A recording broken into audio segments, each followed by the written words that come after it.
delegate. The third of the 5 biggies is called specific negatives. And these are negative or limiting inclusions that we reached outside of our family. Believe it or not, it's not all about our parents in their childhood. There's teachers, there's colleagues, and they're all passing on influences to us. And I'm going to give you a handout that will allow you to experiment with some of the generally well-liked specific negatives, a little compilation called a self-analysis exercise. Here it is. Here are the type of things that we pick up in our culture. I don't think I can. I've always been told that I cannot. I'm most afraid to. When I'm relating to others, it's harder for me to, I'm not worthy of receiving.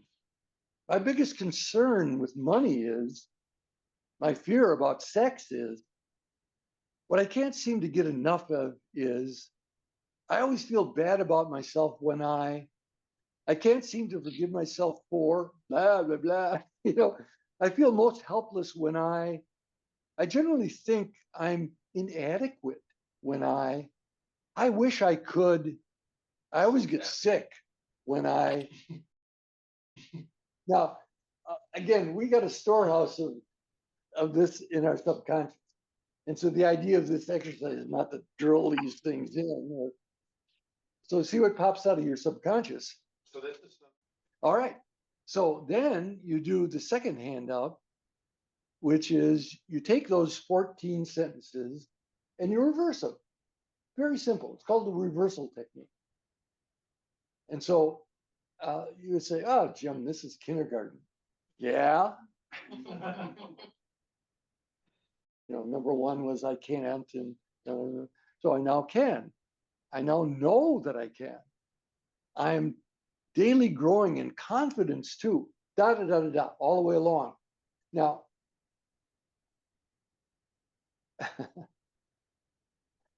there's part of myself which will say, I got this covered. I don't need to do this. I'm beyond this. It's like this is. Of course you are. Yeah, all right. But play with it. Ask you to play with it and just see how that does have an effect. When you, especially if you say it and you write it down. This is rewriting some of your neurology. So everything that you wrote down in handout 1 and handout 2, you reverse it. Okay.